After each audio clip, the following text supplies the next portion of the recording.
प्रतिक्रमण का अर्थ क्या होता है?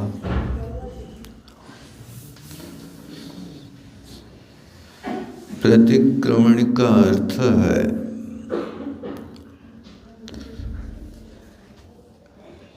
अपनी ओर लौटना।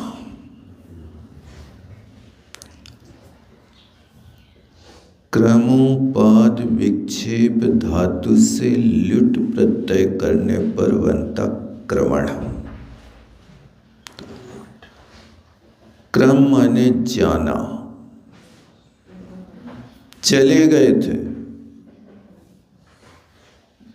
प्रमादवश, कषायवश, कषाय की गहलता, योगों की प्रचुरता, विहार कर गए, क्रमण कर दिया। क्रमण करने के बाद कहाँ जा रहे हैं? चल लौट अपनी ओर। तो क्रम के साथ प्रति उपसर्ग लगा दिया, जिसका अर्थ लौटना हो गया। अब लौट आए। जो आत्म स्वरूप से हम कषाय और योग की ओर बढ़ गए थे, अब वहाँ से फिर लौट करके आत्मा की ओर आना, उसका नाम प्रतिक्रमण होता है। प्रति माने उपसर्ग की ओर माने कहाँ। अब वो लगाओ, जहाँ से छूटे थे वहाँ फिर से लौट के आ जाना, ये प्रतिक्रमण है। और प्रतिक्रमण का अर्थ होता है कि पूर्व में किए हुए दोषों का पश्चाताप कर लेना, इसका नाम भी प्रतिक्रमण होता है। आत्मा की ओर लौटना ये धातु का व्युत्पत्ति अर्थ कहलाता है। क्या कर रहे हैं? प्रतिक्रमण कर रहे हैं, यानी अपनी ओर लौट रहे हैं। इस बात को यहाँ प्रारंभ करते हैं। प्रतिक्रमण एक कर्म हुआ करता है। प्रतिक्रमण करने के लिए सबसे पहले सावधानी रखें, क्योंकि अपन योग और कसाई की शुद्धि के लिए प्रतिक्रमण कर रहे हैं।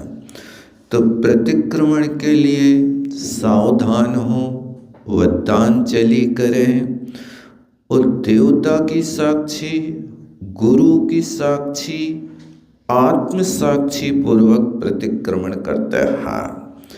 अपने पास ये आगम में कहा है अपसख्यम, आत्मा की साक्षी पूर्वक।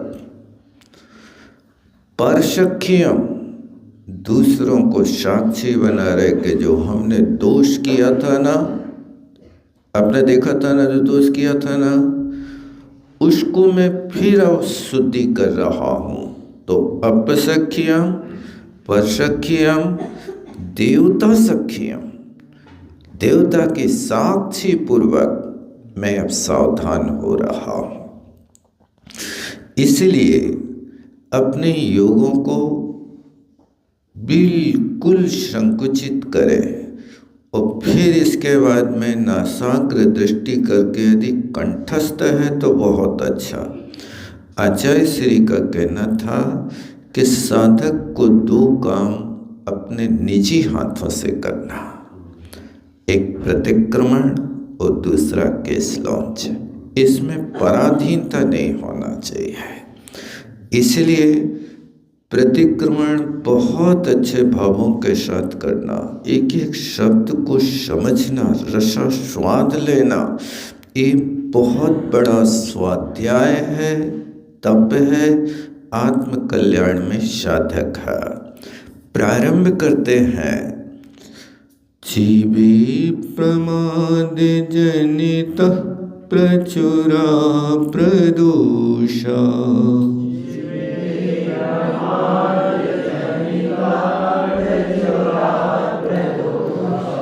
यस्मात् प्रतिक्रमणतः प्रलयं प्रयान्ति।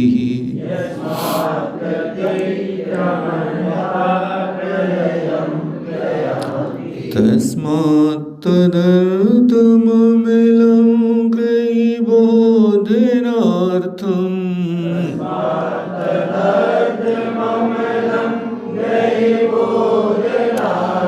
वक्षे विचित्र विकर्म विशोधनार्थम्।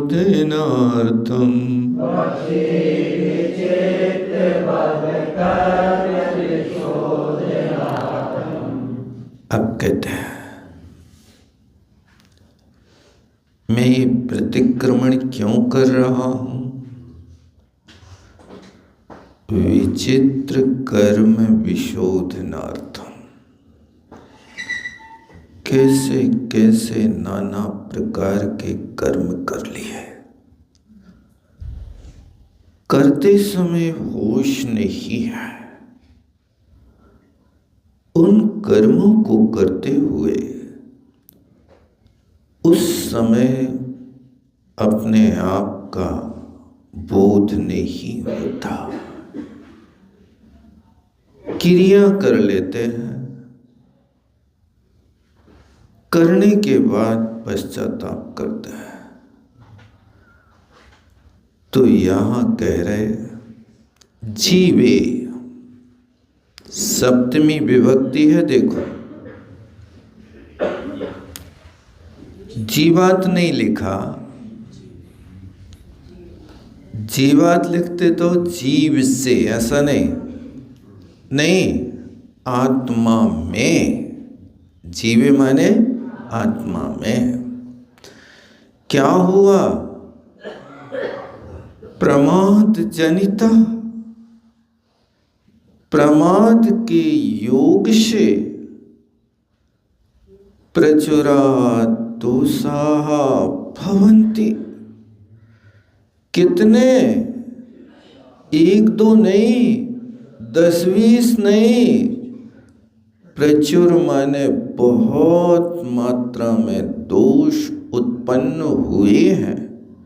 किससे हुए हैं? प्रमाद से हुए हैं। प्रमाद किसे कहते हैं? आलस ने। कसाई की तीव्रता का नाम प्रमाद है। किसे कहते हैं प्रमाद? कसाई की तीव्रता का नाम प्रमाद है। जमाई लेने को प्रमाद कहने लगे, लेकिन यहाँ पर जितनी तीव्र कषाय होती है उतना तीव्र प्रमाद होता है। इसलिए प्रमाद जनिता, प्रमाद से उत्पन्न हुए प्रचुरा दोषा, बहुत मात्रा में हुए हैं। सो कहते यस्मात्, इस कारण से, प्रतिक्रमणता, प्रतिक्रमण से प्रलयम प्रयान्ति। वे जो दोष उत्पन्न हुए थे वे क्षय को प्राप्त हो जाते हैं। इसलिए प्रतिक्रमण कर रहा हूं। देखो प्रतिक्रमणता ये पंचमी विभक्ति है, लेकिन पंचमी विभक्ति होकर के भी यहाँ पर अव्यय बन गया। जितने तसल प्रत्यांत शब्द होते हैं वे सभी अव्यय हो जाते हैं। अर्थ पंचमी का निकालना तो प्रतिक्रमण से दोषा प्रलयम, प्रकृष्टम लयम प्रलयम क्षयम इत्यर्था, क्षय को प्राप्त हो जाते हैं। ये बात सुनी है, गुरु ने कही है। तस्मात्, तस्मात् माने कस्मात्, इसलिए, तदर्थम अमिलम गृही बोधनार्थम, यहाँ पर एक गृहस्थ का प्रतिक्रमण है, श्रावक का प्रतिक्रमण है, इसलिए लिखा गृही बोधनार्थम। और मुनि प्रतिक्रमण होता तो वहां लिखा होता मुनि बोधनार्थम, मुनियों को समझाने के लिए। ये श्रावक प्रतिक्रमण है, इसलिए गृही बोधनार्थम, श्रावकों के लिए, संबोधन करने के लिए।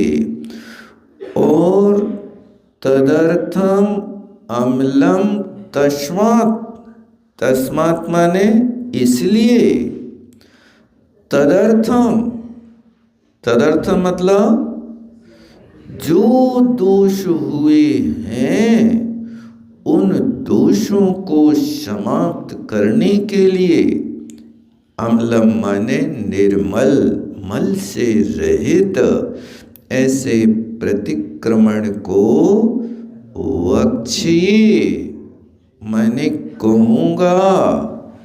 क्या होगा? विचित्र कर्म विचित्र भाव। देखो ध्यान देना, दो शब्द जुड़े हैं, विचित्र भाव और विचित्र कर्म।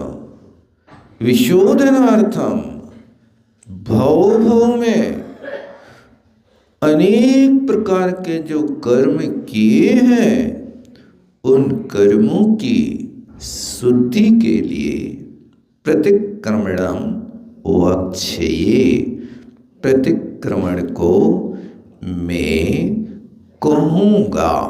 वक्ष्ये क्रिया है, भविष्य काल की क्रिया है।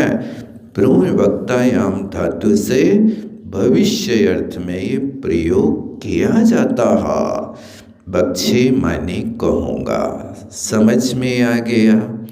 चूंकि इस श्लोक का प्रयोग टीकाकार ने अपने मंगलाचरण के रूप में प्रयोग किया है, यहाँ पर ये मूल में जुड़ गया है। आचार्य महाराज हम लोगों को प्रतिक्रमण त्रयी का अर्थ बताने के बाद फिर उनने पापिष्ठी दुरात्मा इस श्लोक से प्रतिक्रमण प्रारंभ करना चालू कर दिया था, क्योंकि ये श्लोक पहला वाला ये मंगलाचरण टीकाकार ने अपना मंगलाचरण के रूप में रखा है। यहाँ तक ये आपके लिए भूमिका के रूप में दोष कैसे हुए एक बात, तो क्या कारण बताया? प्रमाद जनिता, प्रमाद से दोष हुए। कितने दोष हुए हैं? प्रचुराहा, प्रचुर माने यानी कसाय अद्वसाय स्थान एक समय में भी तीव्र हो सकता है और उनसे असंख्यात लोक प्रमाण परिणाम बन सकते हैं और उन परिणामों के माध्यम से निधत्ति और निकाचित जैसे भयंकर कर्मों का बंध होता है। इसलिए ये प्रमाद जनित भूमिका से बचने की कोशिश करें। जितना हो निष्प्रमाद अवस्था हो। प्रत्येक कार्य में आप जितने प्रमाद से रहित होंगे उतना अधिक योग की शुद्धि होगी। अभी हम पढ़ रहे थे, एक श्लोक पढ़ने में आया, जब तक कसाय जनित विकृति होती है तब तक योग की शुद्धि नहीं होती है,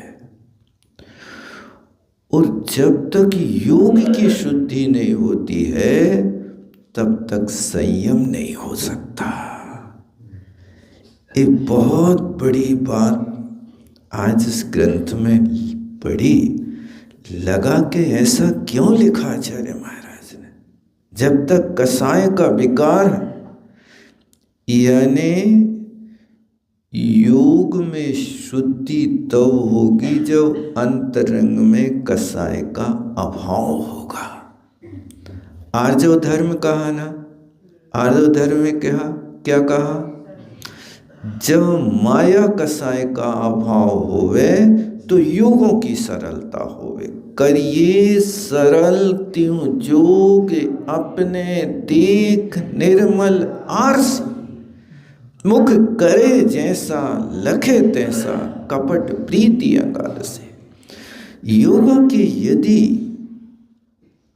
एक कुटिलता है तो वो कुटिलता व्यक्ति को दुर्गति दिला सकता है। ये उनने दृष्टांत दिया कि आप दर्पण के सामने खड़े हो जाओ। एक बार हस्तिनापुर गए थे, वहाँ एक दर्पण मंदिर है, उसका रखा था नाम हंसी के गोलगप्पे। 10-25 दर्पण उनने बड़े बड़े 5-5, 7-7 फुट के सभागार में लगा रखे हैं। हर दर्पण की प्रकृति अलग थी। कहीं खड़े हो जाओ किसी दर्पण के सामने तो बिल्कुल सम चतुरस संस्थान, बहुत प्यारा चेहरा, काला भी हो तो भी सुंदर लगता था। और एक दर्पण ऐसा था कि जहाँ पर कितना मोटा ताजा आदमी हो वहाँ पर वो बिल्कुल ककड़ी जैसा सीधा खड़ा दिखाई देता था। ये उसमें कई प्रकार की आकृतियाँ, परछाइयाँ पड़ती थे। उसको देख करके लगा कि इसलिए पंडित दीनदयाल राय जी ने रखा, मुख लखे जैसा करे तैसा कपट प्रीति अंगार सी। यानी ये तो योग की बात हुई, जैसा योग करोगे। और वो योग को कौन कराएगा? कपट कराएगा। कपट कौन सी कसाय? माया कसाय है। इसलिए कपट पटकता नरक, कपट की प्रकृति है, वो नरक की ओर ले जाता है। और नरक से त्रयंच की ओर जाना पड़ता है। इसलिए प्रमाद जो होता है, इससे निष्प्रमाद अवस्था को अपनाने की कोशिश करो। उच्चर्या के अलावा आवश्यकों में तो निष्प्रमाद भूमिका को बनाओ। अब प्रतिक्रमण देखो प्रारंभ कर रहे हैं। कहाँ से कर रहे हैं? इसको कहते हैं पापिष्ठीन दुरात्मना जड़ दिया,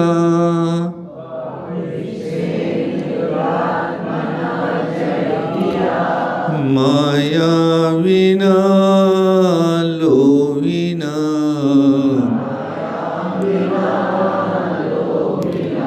राग द्वेष मली मशीन मनीषा,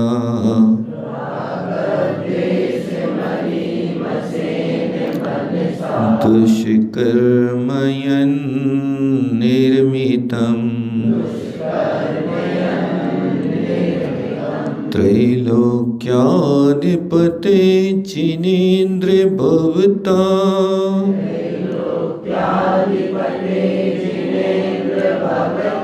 श्रीपाद मूले धुना, निंदा पूर्वमहं जहामि सततम्,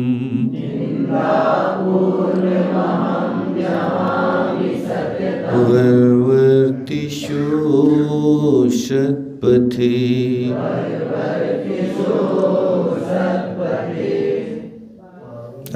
अब यहाँ पर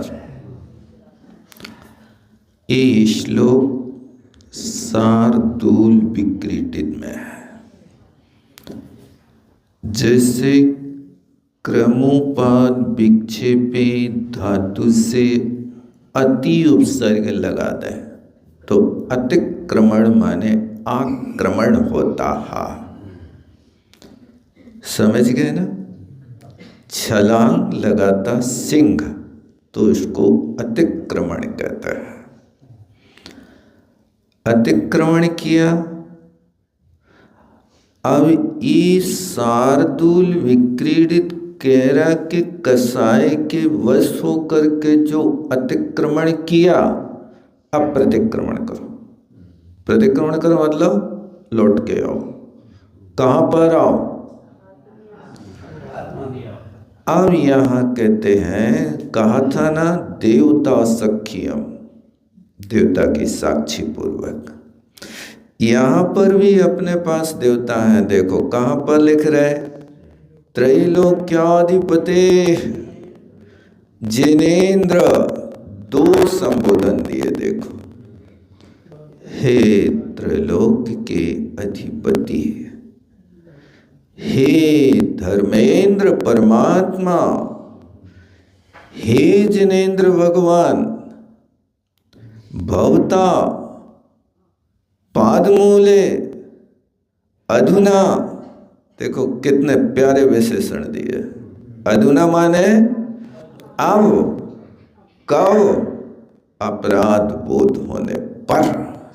मैंने गलती कर दी है, उस गलती के होने पर आपके पादमूले, आपके चरणों में बैठ करके निंदा पूर्वम अहम, मैं निंदा करता हूं। यहां तक पकड़ना। और अहम निंदा पूर्वम, अब मैं अपनी निंदा कर रहा हूं, आपके चरणों में कर रहा हूं। मुझे कोई लाज नहीं अपनी निंदा करने में। क्या निंदा कर रहे हैं? पापिष्ठेन पापम विद्यते यस सा पापी, ए इमनस प्रत्यय होकर के पापिष्ठा बनता। हा, तो मैं पापिष्ठ हूं। पाप के द्वारा मैंने जो अतिक्रमण किया वो आपके सामने निवेदन कर रहा हूं। एक विशेषण रखा, एक निंदा करी, पापी हूं। कितने पाप हैं? 5 ही हैं। जैसे गुण कहते हैं ना, कहवत के 46 गुण गंभीर। एक कहवत के 5 हैं, लेकिन एक एक प्रकृति के असंख्यात लोक प्रमाण भेद है। पाप और कसाय ये अलग वस्तु है कि पाप कसाय रूप ही है?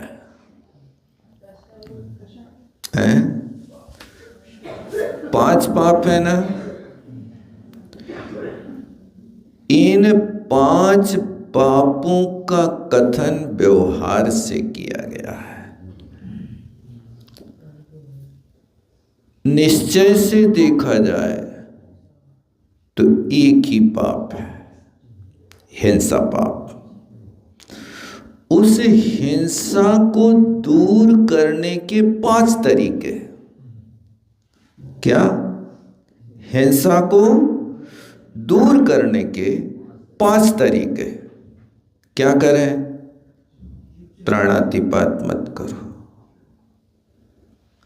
संकल्प करते हो नहीं सताऊं किसी जीव को। सही कह रहे कि झूठी कह रहे? नहीं सता रहे। ये संकल्प होना। झूठ कभी नहीं कहा करो। अवसर पे तो कहेंगे, कभी कभी अवसर आ जाए तो झूठ मुख से निकले ही जाता है। क्यों? अनादिकालीन संस्कार इतना गहरा बैठा है, इतना गहरा बैठा। कि यदि मैं सच्ची बात बता दूं तो मेरी फजीती हो जाए, मेरी इज्जत लुट जाए। लेकिन ये सच्ची बात जो अपराध की है गुरु के सामने निवेदन किया जाता है, और आलोचना निंदा उन गुरु के सामने की जाती है जो दृढ़व्रती हो, दूसरों के दोष सुन ले वह, लेकिन सुनने के बाद अपने मुख से किसी के कान में न पड़ जाए। एक गुरु का मूल गुण होता है, तभी जाकर के आचार्य श्रेष्ठ कहलाता है। अथवा इस शिष्य के दोष सुन लिए, दूसरे को बता दे, अब दूसरों उनको नफरत करना, अरे यार हमसे तो अच्छे से ही कह रहे थे, तुम बड़े दोषी हो। बेचारा जी नहीं पाएगा, मुश्किल पड़ जाएगा। इसलिए इस कार्य के लिए बहुत बड़े साधक आचार्य परमेष्टि ही होते हैं। उन्हीं के सामने तो ये निंदा आलोचना की जाती है, जिस किसी के सामने ये बात रखी नहीं जाती है। ये गुरु ही उसके लिए योग्य माने जाते हैं। तो ये 5 पापों को कसाय में गर्वित करना। हाँ, तो कसाय कौन सी है? हिंसा, झूठ, चोरी, कुशील और परिग्रह। परिग्रह और कुशील ये लोभ कषाय में आते हैं। स्पर्शन इंद्रिय की प्रवृत्ति लोभ कषाय से होती है, इसलिए वो अच्छा लगता है। परिग्रह का संचय लोभ कषाय की तीव्रता से होता है। चोरी में परिग्रह और माया दो जुड़ते हैं। चोर छिप करके रहता है, प्रकट नहीं होता, इसलिए माया कुटिलता है। और वो कुटिलता किस लिए कर रहा? लोभ के लिए। इसलिए लोभ और माया उसमें आती है। झूठ बोल रहा तो किस लिए बोल रहा? अपने स्वार्थ की सिद्धि के लिए बोल रहा है। ये लोभ कषाय में कभी कभी घृणा होती है, तो घृणा किस में आ गई? मान और क्रोध में आ जाती है। 4 कषायों को राग और द्वेष में विभाजित किया है। क्रोध, मान, द्वेष कहलाते हैं। माया और लोभ ये राग कहलाते हैं। कई लोग कहने लगते हैं किसी से बुराई है, हम तो उनसे मध्यस्थ हैं, हम बोलते नहीं हैं, बुराई नहीं। लेकिन मध्यस्थ का अर्थ समझते हो? मध्य तिष्ठति इति मध्यस्थ। जो न राग करता है न द्वेष करता है, वो मध्यस्थ होता है। अब तुम कह रहे हम मध्यस्थ हैं, तो मध्यस्थ तो फिर अपने मित्र से भी होना है, उससे भी नहीं बोलना है। और वो व्यक्ति यदि तुम्हारे अनुकूल चलने लगे तो तुम्हारा मौन खत्म हो जाए। फिर अभी हम उसके लिए सब कुछ समर्पण कर सकते हैं। इसलिए मध्यस्थ की परिभाषा सीखना और चिरकाल तक यदि किसी से बुराई बना के रखते हैं तो वो परिणाम जो होता द्वेष की परिणति में जाता। वो द्वेष, क्रोध और मान कसाई की तीव्रता है। यदि वो द्वेष अनंतानुबंधी को लेकर के चल रहा तो संख्यात असंख्यात अनंत भवों तक वो व्यक्ति का पीछा नहीं छोड़ेगा। इसलिए 5 पाप कसाय के ही पर्यायवाची नाम है और कोई बात नहीं है। उनने कहा अमृतचंद स्वामी ने कि उदाहृतम शिष्य बोधाय, ये 5 का विभाजन तो शिष्यों को समझाने के लिए रखा, लेकिन मूलतः तो एक कसाय का परित्याग होता है। वो कसाय का त्याग हो जाए तो सब कुछ अच्छा हो जाता है। इसलिए पापिष्ठे पापी हूँ। देखो तृतीया विवेश जे रखे सारे के सारे पद, पापिष्ठेन भी तृतीया विभक्ति है। दुरात्मना, मैं दुष्ट हूँ, बहुत दुष्ट हूँ, क्योंकि आत्मा को ही मैं दस रहा हूँ। कुत्ता हड्डी चबाता है, वो खून उसकी दाढ़ से ही निकलता, वो समझता हड्डी से आ रहा है। इसी तरह दुष्ट आत्मा का अभिप्राय है कि मैं समझता था कि दूसरों को डस रहा हूँ, लेकिन कुत्ते की तरह मेरी दाढ़ से खून निकल करके वो अपने आप को अलग सोच रहा। मैं दूसरों को दुख दे रहा हूँ, लेकिन अपनी आत्मा ही कसी जा रही है उस कसाय में। इसलिए मैं दुष्ट हूँ, ये दुष्प्रवृत्ति करने वाला हूँ। और जड़ दिया माने जड़धी, यानी मूर्ख हूँ, जड़ बुद्धि हूँ, मेरे पास कोई विवेक नहीं है। इसलिए जड़धी माने बुद्धि होता है, और जड़धी जिसके पास होती वो मूर्ख कहलाता है। माया बिना, देखो ये बिना निषेध का वासी नहीं है कि मैं माया से रहित हूँ। मायाम विदते यस सा मायावी। मायावी माने माया जिसके पास मौजूद है वो मायावी कहलाता। उस मायावी शब्द का तृतीया का एक वचन है मायाविना। मैं मायावी हूँ, माया अच्छी तरह से भरी हुई है, उसी का उपयोग करते हैं। इसलिए ध्यान रखना, माया करने वाले लोग, छल कपट करने वाले लोग कभी सुखी नहीं होते। लिखा है दगा किसी का सगा नहीं, ना मानो तो कर देखो। और जिसने किया किसी के साथ उसका घर बिगड़ा देखो। ये दगा किसी का सगा नहीं होता। कौरवों ने पांडवों के साथ दगा तो किया, लेकिन दगा करने के बाद भी हाथ क्या लगा। उनने पांडवों को तो लाखा भवन में जला करके भस्म कर दिया, लेकिन उन्हीं के द्वारा स्वयं भस्म किए गए वे।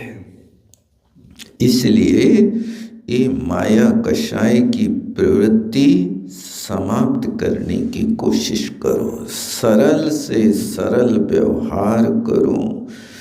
मेरी भावना में भी कहते हैं ना, सरल सत्य व्यवहार करो। हे भगवान, मैं यही कामना करता हूँ कि सरल व्यवहार हो। जीवन को सुखी बनाने के लिए 3 चीज़ें हमेशा याद करना: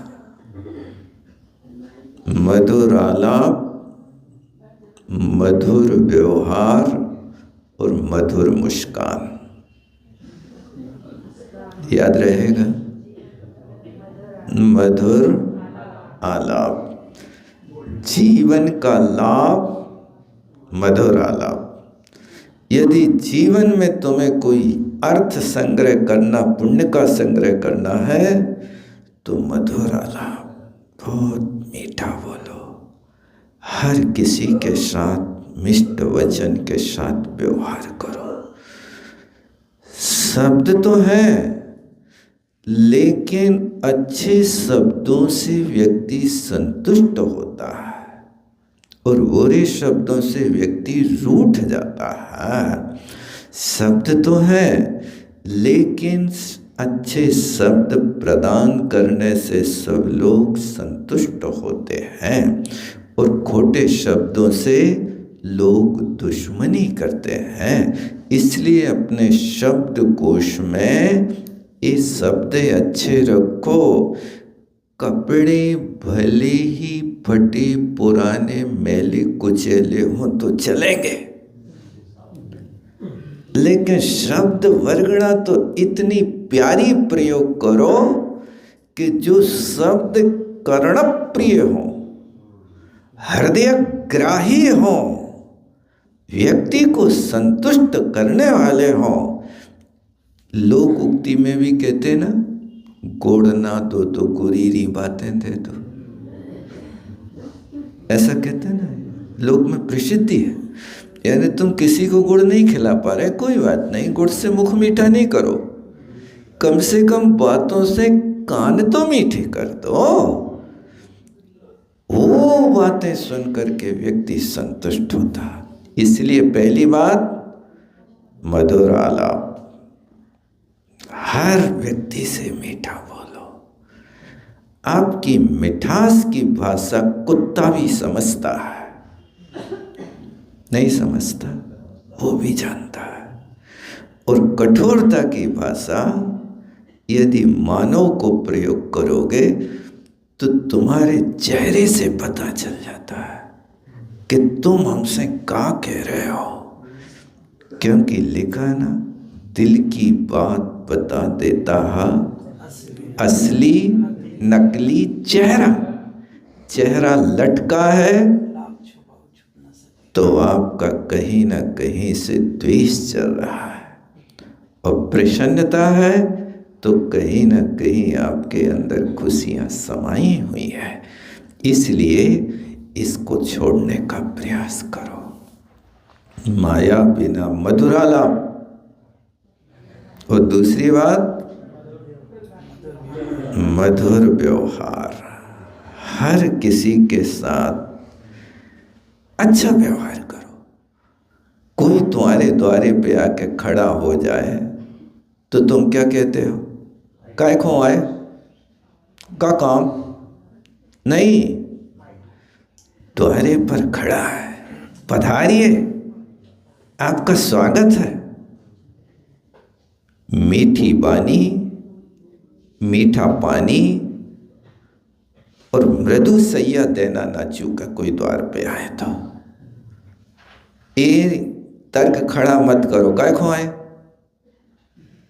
ये तो बात की बात है, काय को आए, वो अपने आप बताएगा। देखते ही पधारिए, आपका स्वागत है। अरे बे तो हमारे घर में बने ही रहते मतलब, अरे भाई आपसे कुछ मिलता है तब तो तुम्हारे द्वारे पे आके खटखटा रहा है तुम्हारा दरवाजा। अब तुम अपने दरवाजे पे यदि लिख दोगे कुत्तों से सावधान, कौन खटखटाएगा, वो कुत्ता पहले भौंकने लगेगा। ये मधुर व्यवहार कहलाता है। इसलिए मधुर व्यवहार हो, मधुर आलाप हो और मधुर मुस्कान। एक मीठी सी मुस्कान आपकी बुराई को खो देगी। एक मीठी सी मुस्कान इतिहास बना देगी। मंद मंद मुस्कान सदा चेहरे पर बिखरी रहती है। इतिहास सामने रखा, देख लो। नहीं रखा, लिख गया स्वर्ण अक्षरों में। क्या आपके पास भी इतनी ताकत है कि कोई तुम्हारी ये बात लिख सके कि आपके चेहरे पर भी मंद मंद मुस्कान सदा बिखरी रहती है? कोई को चाटा मारो तो भी मंद मुस्कान के साथ, लगेगा ही नहीं होता है ऐसा। ये माया विना शब्द दिया, वो लोभी ना, लोभी हो, राग द्वेष मली मशीन, राग द्वेष से मैला हो, ऐसे मन से यन दुष्कर्म निर्मितम, मैंने जो दुष्कर्म अर्जित किया है सो हे त्रैलोक्याधिपते। किसी व्यक्ति को अपनी ओर आकर्षित करना है तो संबोधन किया जाता है। संबोधन में पिलुट प्रक्रिया होती है, ह्रस्व दीर्घ पिलुट, लेकिन संबोधन में पिलुट का प्रयोग होता है, ह्रस्व का नहीं होता।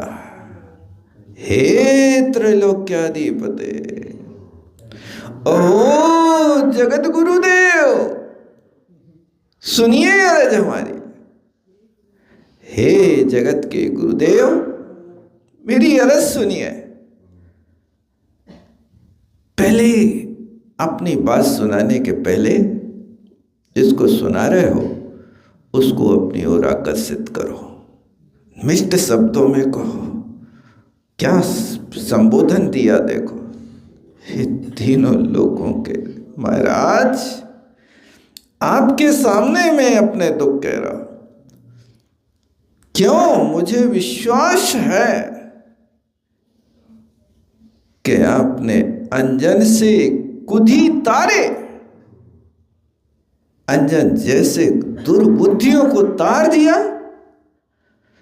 तो मैं तो जड़ें कमाई। आपके प्रति मेरी एक मति है, एक बुद्धि है, आप मुझे कैसे नहीं तारोगे। और ये बात मैं सुन के आया हूं कि एक गांवपति जो होवे सो भी दुखिया दुख। जब गांव का मुखिया सरपंच होता है और वो गांव वालों के दुख दूर कर देता है, तो आप तो इतने बड़े गांव के पति हो, तीनों लोगों के पति हो, अब कैसे नहीं मेरी बात सुनोगे? सुनना पड़ेगी। आपके पाद मूल में अधुना, अधुना माने इस समय, निंदापूर्वकम, सततम, जहामी। क्या जहामी? पाप का त्याग करता हूं, खोटी चेष्टा का त्याग करता हूं, माया का, लोभ का, मन का, सब जो राग द्वेष से मैले मन है उन सबको जहामी। ये जहामी क्रिया है ना, जितनी चीजें की थी, यन दुष्कर्म निर्मितम तत् सर्वम अहम जहामी। मैं उन सब का त्याग करता हूं। उहाक त्यागे धातु से बना है ये शब्द। और क्या करता हूं त्याग करके? सत्पथे वरवृत्तिषु, अब मैं सतपथ पर चलना चाहता हूँ। सतपथ माने मोक्ष मार्ग पर चलना चाहता हूँ, इसलिए प्रतिक्रमण कर रहा हूँ। तो ये तो यहाँ संबोधन किया और अपनी बात रखी, निंदा कर ली। अब क्षमा याचना करते हैं। खम्मामि सर्व जीवाणाम, जीवाणम सर्वे जीवा खमन्तु मे, मिति मे सर्वभूतेषु वैरम मध्यम न कीर्णवी। अब कहते हैं सभ्य जीवा, सभ्य जीवाणम खम्मामि। ये सभ्य जीवाणम खम्मामि माने अहम, मैं सब जीवों को क्षमा करता हूँ, क्षमा करता हूँ। ये आप दिन में तो 3 बार पढ़ सकते हो, लेकिन जिससे बुराई है उससे हम क्षमा भी नहीं कह सकते। ये बहुत बड़ा प्रश्न खड़ा होता है। सब जीवों से मांग ले हैं हम क्षमा, लेकिन एक जीव को क्षमा नहीं कर है। पहले जो काटा है उसको निकालो। भूतकाल में जितने दोष लगे हैं, जितने लोगों से बुराई भई है, उन सब से मैं मन वचन काय से क्षमा मांगता हूँ। क्षमा क्षमा सब ही सो कह के मन की सलाह ले, सबसे क्षमा कहो और अपने मन को ऐसा निर्मल बनाओ जैसे जल का स्वभाव निर्मल है। कोई भी व्यक्ति दुश्मन ना हो। तुम्हारे 1000 मित्र होवे और एक दुश्मन होवे, तो एक दुश्मन 1000 मित्रों के रहते हुए भी तुम्हें सुखी नहीं कर सकता है। इसलिए मित्रों की अपेक्षा पहले उसको संतुष्ट करो, अन्यथा बहुत मुश्किल होता है। ये सल लगी रहती है। इसलिए सब जीवाणम क्षमा में, सब जीवों को मैं क्षमा करता हूँ, क्षमा करता हूँ। अब भी सब जीवा मेघमंतु हमारे लिए क्षमा करें, ऐसी भी भावना रख रहे हैं। मेति में सब भूदेशु, सब भूदेशु माने संसार के प्रत्येक प्राणी पर मेरी मैत्री भाव है। मैत्री का अर्थ क्या होता है? परेशान दुखम अनभिलाषा परिणामः मैत्री कथ्यते। पूज्यपाद स्वामी लिखते हैं, किसी भी व्यक्ति को कष्ट ना हो, कष्ट देने का भाव ना हो, उसका नाम मैत्री है। ऐसी मैत्री परिणाम हमेशा बना करके रखो। किसी भी व्यक्ति का यदि तुम्हारे साथ दुर्व्यवहार हुआ है तो उसको भी कष्ट ना हो, ऐसी भी भावना भाव। ये नहीं सोचना कि भाई इन्हें हमें बहुत तड़पाया है, बहुत हमारे साथ गलत चेष्टा की है, वो असंयम की बात थी। और काश अपनी गलती होने पर यदि किसी ने समझाने की कोशिश की है तो शिष्य और शिष्य का जीवन डांट के बिना क्या है? बिना डांट के न शिष्य रह सकता है और न शीशी में रखी दवाई रह सकती है। इसलिए डांटना तो मधुर आलाप के साथ करना, गालियां नहीं देना। एक महानुभाव थे, 50 साल के दीक्षित थे। वो अपनी अवस्था, क्षुल्लक अवस्था में किसी के पास पढ़ने गए होंगे, एक साधक के पास। उनने होमवर्क दिया और भी करके नहीं आए। तो भरी सभा में उनने उनसे पूछा कि बताओ इसका अर्थ क्या है। तो उनने बड़े विनय से कही, महाराज मुझे याद नहीं हुआ, क्या करूं मैं। तो उन महाराज ने उनको, अरे मूर्ख तुम कुछ नहीं जानता। ये बात उनको इतनी खटक गई, इतनी खटक गई कि वे उसी समय से उनका साथ छोड़ के चले गए। फिर जीवन भर उनने किसी को अपना शिक्षा गुरु नहीं बनाया। बोले हम अपने आप पढ़ लें, और बिना गुरु के वे पढ़े सो उनका रास्ता बदल गया। फिर मूलाचार का पालन अच्छा करते थे, लेकिन चौथे गुण स्थान में शुद्ध उपयोग मानने लगे थे। और कई ऐसे कार्य हो गए थे जो एकांत पक्ष के समर्थक थे। एक बार हमने उनसे कहा, महाराज ये तो आपका कथन ठीक नहीं है, तो उन्हें हमारे लिए भर्त्सना की, अरे मैं जानता हूँ तू विद्यासागर का चेला है, इसलिए तू ये बात रख रहा है। इसलिए गुरु के बिना ज्ञान होता नहीं। नीतिकारों ने लिखा कि मयूर ने अपने जीवन में गुरु नहीं बनाया, इसलिए वो नाचना तो सीख गया लेकिन अपनी गलती को आज तक खोज नहीं सका कि मैं गलती कहाँ कर रहा हूँ। उस गलती को आज तक देख कर के दुनिया हंसी उड़ा रही है। इसलिए गुरु के बिना ज्ञान तो हो सकता है लेकिन विवेक और अनुभव नहीं हो सकता है। विवेक होगा तो सत्संगति से होगा।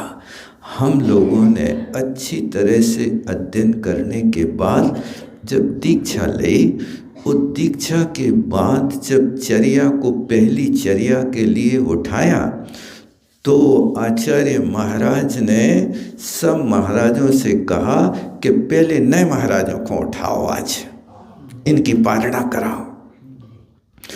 तो अब हम लोगों को बड़े महाराज वर्तमान आचार्य समय सागर जी वगैरह सब खड़े हो गए, निकलो निकलो।